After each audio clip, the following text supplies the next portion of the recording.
Gerardo, vos sabés que nosotros también trabajamos mucho con noticias policiales, noticias que conmueven Sí, al país.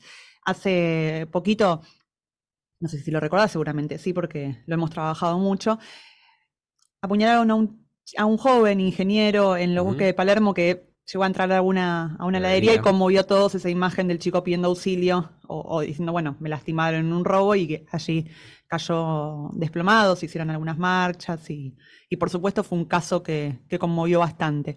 Detrás del esclarecimiento de ese caso y de muchos casos que conmovieron al país, hay un laboratorio de huellas digitales Ujú. genéticas que se encarga de analizar justamente las muestras y ayuda a esclarecerlos, ¿no? Como por ejemplo el atentado a la Embajada de Israel, el caso del soldado Carrasco, el accidente del avión de Lapa, muchísimos casos en los que estuvo detrás este centro de huellas que depende de la Universidad de Buenos Aires y que funciona hace muchísimos años, desde 1991.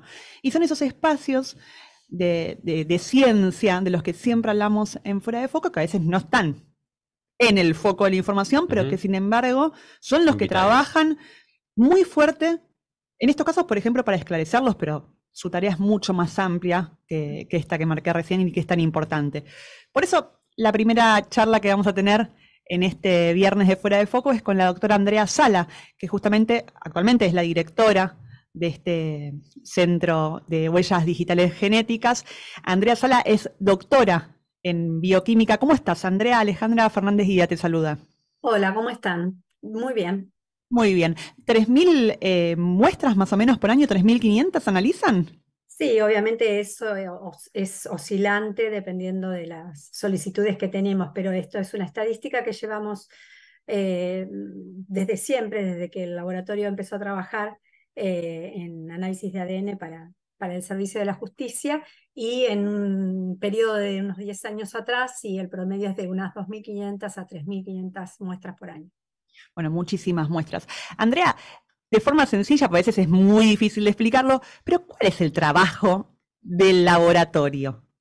Bueno, el laboratorio es un laboratorio que está en la Facultad de Farmacia y Bioquímica de la UBA. Y nosotros, los integrantes del laboratorio, somos docentes e investigadores. Por lo tanto, el laboratorio tiene muchas actividades, muchos ejes de actividad.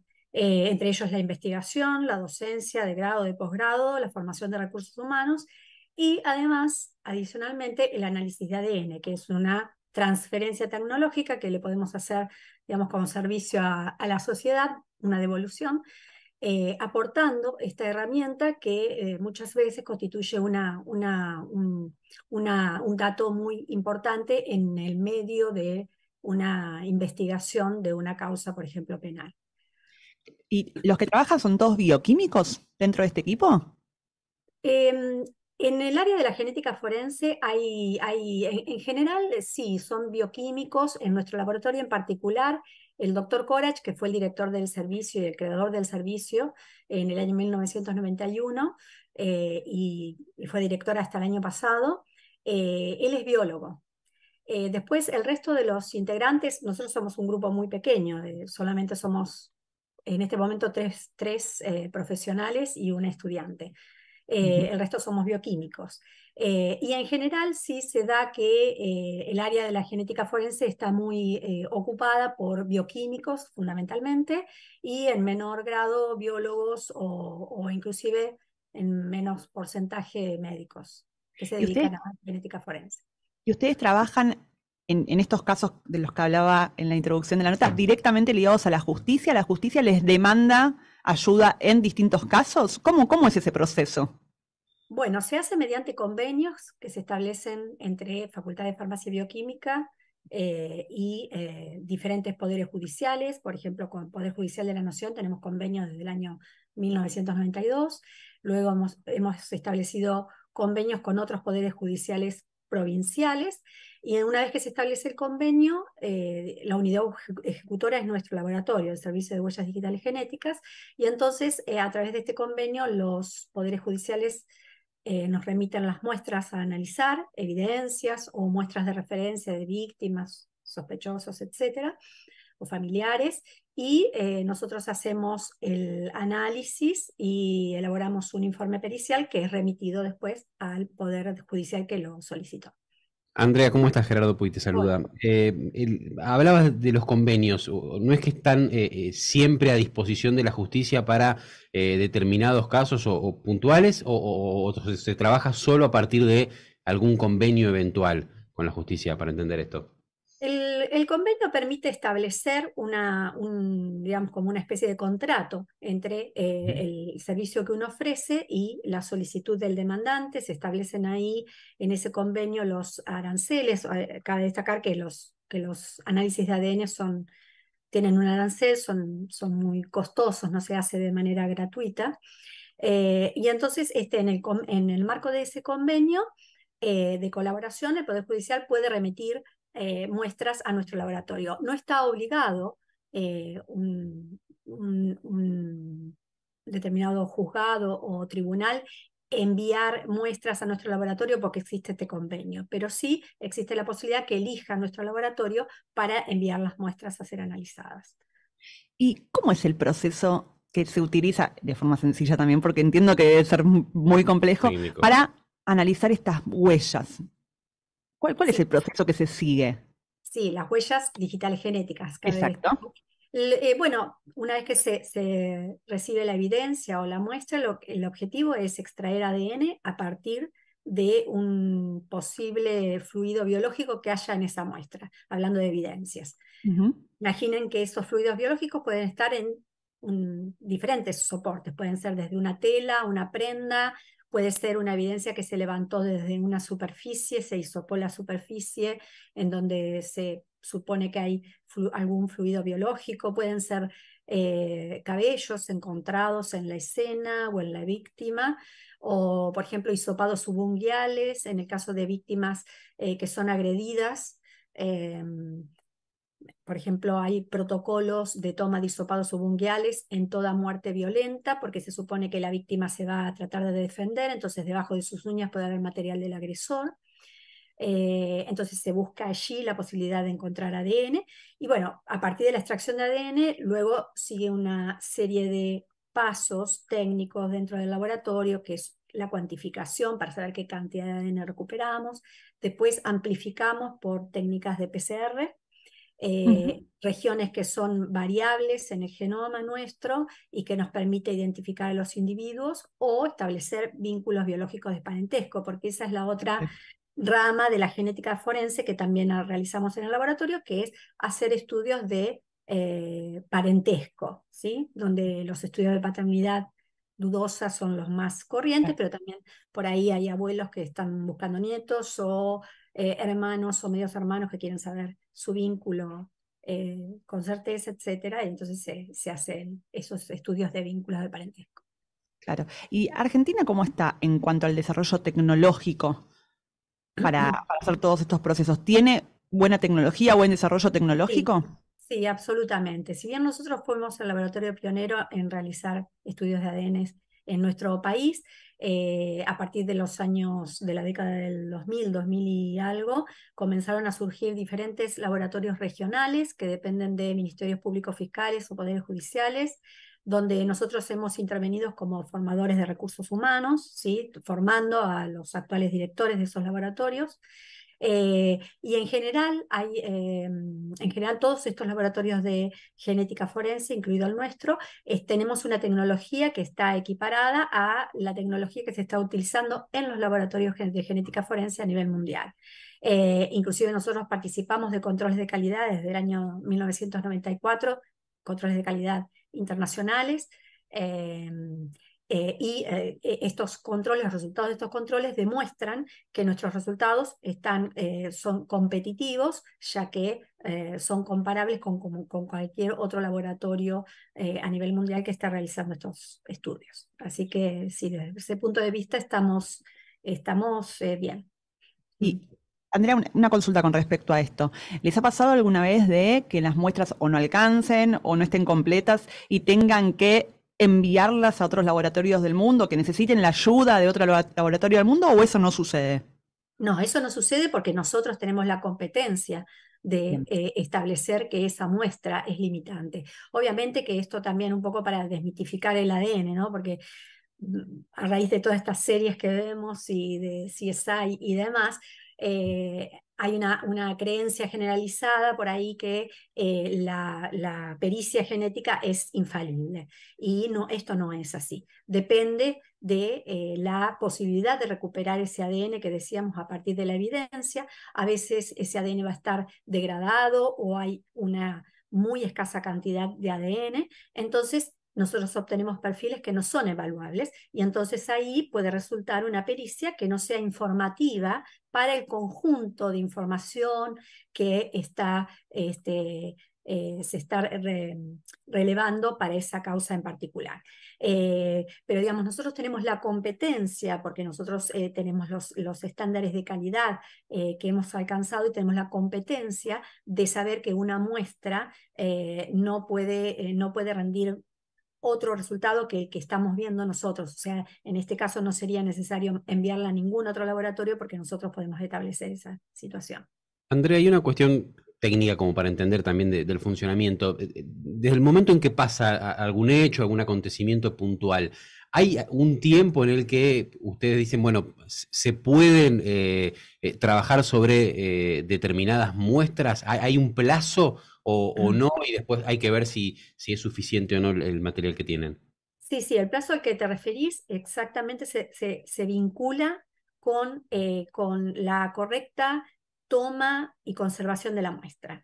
El ADN, una vez expuesto a condiciones ambientales como la humedad, como ciertos factores, como si hay contaminación bacteriana o fúngica, va a hacer que esa muestra comience a degradarse, ¿sí? Estos factores, entonces, van a correr en contra de la posibilidad después de que el laboratorio pueda rescatar un perfil genético. Entonces es crucial que cuando se produce un hecho haya personal competente que arribe a la escena del crimen, tome esas muestras y aunque no sean remitidas inmediatamente al laboratorio de análisis, esas muestras sean correctamente embaladas y conservadas para que en el momento en que el juzgado decida que se tiene que hacer un estudio de ADN, se remitan al laboratorio y el laboratorio pueda rescatar material de estas evidencias. Pero sí, Podría pasar tranquilamente entonces que vos en algún, por ejemplo, en el caso puntual de un crimen, haya una prenda con sangre, pero si pasa determinado tiempo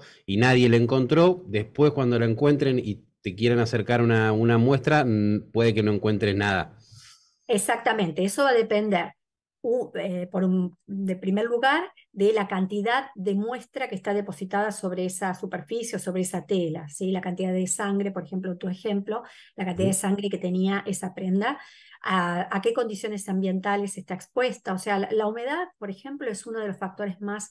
que más perjudica la posterior obtención de ADN porque la humedad favorece la proliferación bacteriana o fúngica y eso hace que se degrada el ADN. Entonces, sí, estos son los factores que sí limitan después una posterior posibilidad de obtención. Sí. Andrea, ¿el servicio depende directamente del presupuesto de la UBA? ¿Cómo funciona el laboratorio? Bien, no, el laboratorio se autofinancia. El Ah, bueno. laboratorio nunca hemos recibido un apoyo económico externo, ni siquiera de la facultad, ni siquiera de la UBA. Desde que su creación, el laboratorio se autofinancia, ya que el estudio de ADN es arancelado, entonces se fija un arancel que el Poder Judicial tiene que pagar por muestra analizada, y con ese ingreso nosotros tenemos la posibilidad de autofinanciarnos para, con ese dinero que ingresa, comprar los insumos y reactivos necesarios para poder seguir trabajando. Hay que pensar que la mayoría de los reactivos que nosotros utilizamos, por no decir prácticamente todos, son de fabricación extranjera. No hay nada de fabricación En nacional. dólares, claro. Claro, todo se compra, se debe importar y es muy costoso los reactivos. Pero bueno, esta mecánica de trabajo nos ha permitido autofinanciarnos desde que estamos trabajando desde hace 30 años. Andrea, entiendo bueno, esto que marcás, ¿no? Que se autofinancia el laboratorio, pero ¿cómo los interpela a ustedes, a vos puntualmente, teniendo en cuenta la importancia de lo que hacen, lo destacado de la tarea que hacen, y que se cuestione a la ciencia que viene de la educación pública y que esté todo este debate, que es un debate electoral, si querés, pero Sí. que se ha apuntado al CONICET y a la ciencia en general? Sí, mira, es sumar otra vez más a lo que venimos escuchando de muchas voces que se levantaron en este sentido para la defensa de la educación pública.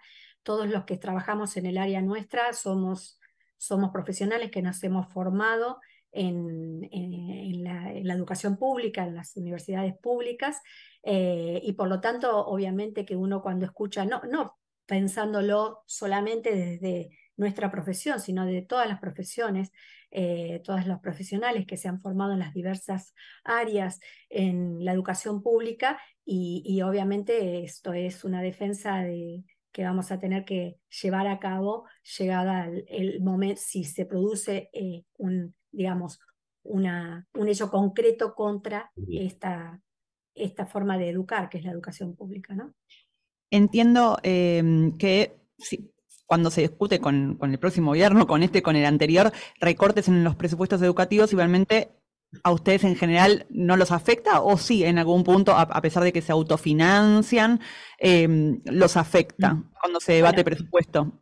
nosotros nos autofinanciamos porque económicamente podemos comprar nuestros reactivos y demás sin dejar de lado que nosotros físicamente nuestro laboratorio está dentro de la Facultad de Farmacia y Bioquímica, por lo tanto todas las instalaciones, todos los servicios dependen de la Facultad de Farmacia y Bioquímica y en última instancia del presupuesto que pueda tener la UBA. Así que obviamente que un recorte en el financiamiento de las universidades públicas nos va a afectar como cualquier otro laboratorio que esté trabajando en la universidad. Andrea, contabas al principio de la entrevista, nosotros hicimos mucho hincapié en el trabajo que hacen con las huellas digitales genéticas en casos policiales, ¿no? Para poder identificar a los autores o no, a las víctimas de esos hechos. Pero me dijiste, bueno, esa es una de las tareas que hacemos, ¿no? Hacemos muchísimas más. ¿Y cuáles son esas otras tareas, las más relevantes que hacen en el laboratorio a diario? Además de los análisis de ADN, ¿no? Esa es la Sí, pregunta. exacto. Bueno, nosotros hacemos docencia de grado, somos docentes de la carrera de bioquímica, hacemos docencia de posgrado, somos docentes en una maestría de biología molecular que existe en la facultad. También hacemos cursos de posgrado dirigidos específicamente a profesionales del área de la genética forense. Formación de recursos humanos a través de la dirección de tesis y becarios, formación de profesionales. En este momento estamos capacitando a quien se va a hacer cargo del Laboratorio de Genética Forense de la Policía de la Ciudad de Buenos Aires. Y hacemos investigación, no sé si lo mencioné, obviamente Ah, que nosotros claro. hacemos investigación porque por estar en un ámbito académico participamos de subsidios de investigación y por lo tanto hacemos investigación y publicamos, tenemos una gran cantidad de trabajos publicados. O sea que son un equipo chico, pero que Sí, realizan muchísimas tareas, trabajamos muy intensamente, muy muy. intensamente, sí, ya nos dimos cuenta. Bueno, Bien, Andrea Sala, muchísimas gracias. gracias por esta Bueno, conversación. La verdad que es gracias. muy relevante el trabajo del laboratorio y que se conoce poco. Siempre Sí, acá en Fuera de Foco tratamos de destacar estos trabajos que, digo, a veces pasan por abajo de, sobre todo los casos periodísticos de los que nosotros hablamos a diario, y que el trabajo de ustedes es fundamental, ¿no? A veces no se destaca lo suficiente, así que es bueno hablar de quiénes están detrás de la resolución de estos casos, más allá de la justicia, ¿no? bueno, Muchas gracias bueno, muchas gracias a ustedes, ¿eh? por este diálogo. Gracias.